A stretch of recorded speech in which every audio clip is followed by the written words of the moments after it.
Why is it so important to work on our emergency preparedness?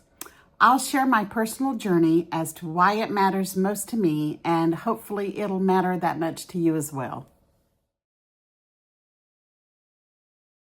Hi, this is Vicki with the 411. Welcome. I'm going to share with you a little bit about my emergency preparedness journey and what it involves. Now, I grew up, my parents had emergency preparedness. The biggest part of emergency preparedness is food storage. People panic when they don't think they're going to have food to feed their family. So my parents did food storage, and back then it was beans, rice, sugar, flour, honey, and salt. And those were very important basic things to have then, and they are still very important basic things to have now. But my parents also gardened, and so my mom canned vegetables and fruits and had things stored for our family. And there were times in my childhood growing up that we relied on their food storage. So today, in my 44 years, almost 44 years of marriage, there's been several times that we've relied on our food storage and some of our emergency preparedness backups. Now, Hurricane Hugo came through Charlotte about 35 and a half years ago, and it brought a lot of panic and devastation to people.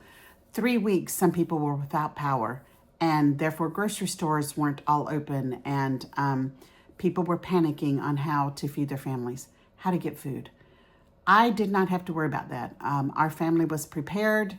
I didn't have to fight for milk and eggs and bread and ice that people literally were fighting over in the grocery stores. And it was a time of peace for me, where it was a time of panic for others. And then when we just had our fourth child, my husband decided to quit his job and start his own business. And best thing he ever did, but it was 6 months without a paycheck. And we had prepared both financially and food storage emergency preparedness for those 6 months. I think back of Joseph in Egypt in the Old Testament, where the 7 years of plenty, he prepared for the 7 years of famine.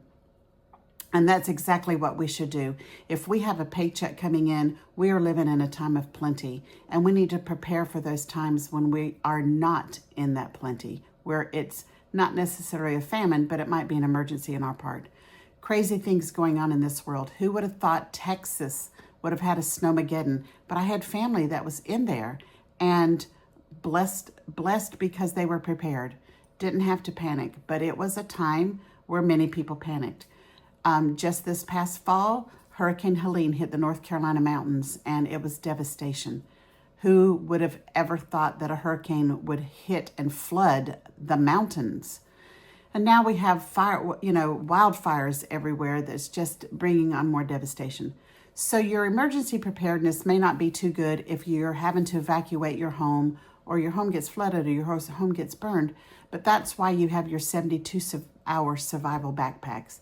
Enough to give you peace for a few days while you try to relocate. You've had to evacuate. You've got with you everything you could possibly throw into your car in the 2-minute warning you maybe had. But food storage is a big part, because if you are home and you face emergencies where you don't have to evacuate, that's where your long-term storage comes into play. And that's where most of mine have taken into play. When we get bad weather and hurricanes and stuff here, or ice storms in the winter, trees go down, they take down power lines, and we don't have power. So it's important for us to have an emergency backup power. It's important to have ways to cook our food without using power, have other sources for heat and cooking. Those are important, but the most important for me is to have food in my storage. I want to be able to feed my family. I want to be able to feed my grandchildren. I don't want to go through that panic of, how are we going to survive? I am taking those days of plenty and preparing for those days of famine. I hope you will too. I hope you'll join us on this 52-week emergency preparedness challenge. If you've missed the first quarter, that's okay. Jump in and get started today. You have plenty of time if you want to go back and watch videos and do some catch up, but start today and let's take this journey together. I hope it now means as much to you to be prepared as it does to me. Thanks for watching.